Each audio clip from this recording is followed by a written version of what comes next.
That nickel Nina, banging oversized, cutties on go, bad bitches up inside, up and down Main, to the north side, in Tulare, California, where my cutty bro died. We slide when we ride, banging is a must if you love your... Hey, what's going on with everybody, man? I hope everybody's having a productive day, feeling blessed, and like I always say, it's one life, one chance. We only got one chance to do this right, so let's get it done. I want to thank everybody for my last video and leaving comments in the comment section. You know, there's some questions that needed some follow-up answers to in accordance to my last video. So I'm going to answer them as thoroughly as possible with the best advice that I could provide, as well as provide you with other information in accordance to this video.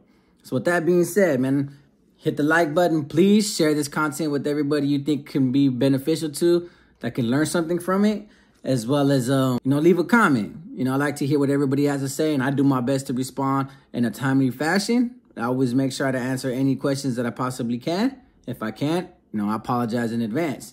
And I want to thank everybody for the blessings that they provide when I go live.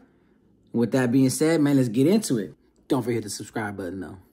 A subscriber mentioned this. He said, the time you did made you humble. I know, and I worked with a lot of guys that did one day in jail and act like they did 30 years. I learned that the homies that did 10 years plus are the most humble, and the ones that did 1 hour act like they're hard. Can you elaborate? Yes, I can. And this is from my personal experience. I don't want to speak on behalf of anybody else, and I certainly don't want to downgrade or speak bad on anybody in particular. From what I'm saying, this is just my personal opinion. So I hope nobody gets offended. And, please, like I said, leave a comment, elaborate on your situation. It'd be helpful. Because, honestly, I feel like I've seen a lot of repeated offenders go back to prison and each time do like 2 years here, 3 years there. And I feel, honestly, that you don't learn your lesson from those kind of trips, especially if you went and did only 2 or 3 years, maybe even 5, and you pretty much just did time on the yard, didn't really have to participate in anything violent. Because I think when you get put in those violent situations, when it comes to riots and wars and removals, you start to realize that everything that you're working for, that freedom that you were working towards, is going to get put on hold, or you can actually lose your date and spend more time in jail. Nobody wants to spend more time in jail than they already have to do. So if you haven't been placed in those predicaments, maybe sometimes they can be humbling experiences when you're sitting in that cell and nobody's looking out for you on the streets and you have to eat them 3 disgusting meals every day. That little lunch sandwich with the plain bologna and the dry bread, that greasy peanut butter that's just, you can't even smear it on the bread because it'll just break up your bread sometimes. Those alone can be humbling experiences. Or like going to the reception centers when it's hot during the summertime or when it's cold during the wintertime and they turn the ventilations off. Being confined in that little box. Sometimes, those can be humbling experiences. Or just the way that cops talk to you and mistreat you. Just even the transfers on buses from one bus to a different bus as you're arriving to another facility during the transfer from prison to prison. How you got to strip down butt naked, put your hands in the air, in a line of 30 or 40 dudes, and you guys are walking to the holding tank butt naked while everybody else is getting dressed, standing next to you. The vulnerability that you're placed in, having to bend over for IGI, squat, cough a couple of times, and they have a flashlight in your private areas. Man, that could be some humbling experiences right there. And it sucks. Sometimes it don't always have to be the violent occasions where that can open your eyes, that are real eye-openers. But I believe those really are eye-openers. Those can be rude awakenings to make you really realize that, it's starting to get serious here. All the things that I was doing on the streets, the crimes I was committing, the misdemeanors and the small-time felonies that only got me a couple years in prison. After a while, they accumulate and they start to take up a lot of your time and a lot of your life. And you got to stop and say, if you're repeating these offenses and you're going back to prison here and there, back-to-back, parole violations, constant county jail time, like you're taking away from family. You're taking away from your own life to where you could be building something solid, a solid foundation that you could be living good out there and providing for yourself and others for these small time offenses and for this small jail time. Yes, I've ran into a bunch of people that, that's all they brag about in jails. I did 3 years, my first term here. My second term, I did 3 years here, 4 years here. This is my 3rd offense. Like, that's nothing to be proud of. Honestly, I don't think so. I think at some point we're going to all have to stop and grow up and say, you know what? We're just spending most of our times in these jail cells and not out here on the streets where it matters the most. Because honestly, I did 15 years straight. It was hard. It was a learning experience. But I made the best of it, and I had fun too. You know, I didn't go crazy in there and lose my mind. But coming out here, maintaining this job when you're working for so much money, for so many hours, and I've been doing general labor, hard work, just like other people. I've done construction out here. I do sanitation department. I do the graveyard shift. You know, paying bill after bill after bill, and more bills coming up, and now having a child on the way. You know, this is my first time in being introduced to adulthood and fatherhood. So now I take all these experiences like, man, it's tough. I believe it's a lot tougher than doing 23-1 in a prison cell, because at the end of the day, I'm not paying rent. I don't have no responsibilities other than myself and my livelihood and my survival and loyalty to a prison gang or an STG group. But that's can only get you so far. I honestly think the humbling experience that'll wake anybody's eyes up is out here. When everything's on your shoulder and you have to actually rise up to the occasion and become a man. Because even though we consider ourselves to be men in jail, I just look at it like we're just gang members in jail. We're convicts. We're inmates. We're individuals with numbers. We're state property. Out here is the humbling experience to me, to be honest with you. But yeah, it sucks that, you know, there's a lot of individuals who do 10, 20 years and they come out and they realize like, man, I wasted my whole life and spent my time in jail.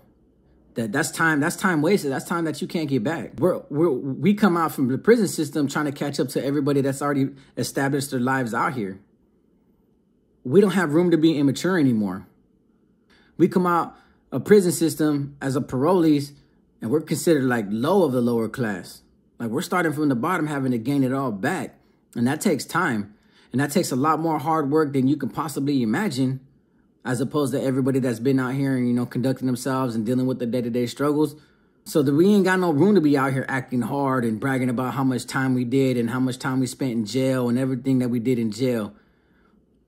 Like nobody really cares about none of that, because everybody has their own personal problems, their own personal struggles. This is our time to actually finally grow up and say, you know what? Jail ain't the place to be. And that's what we need to establish in our mind frames.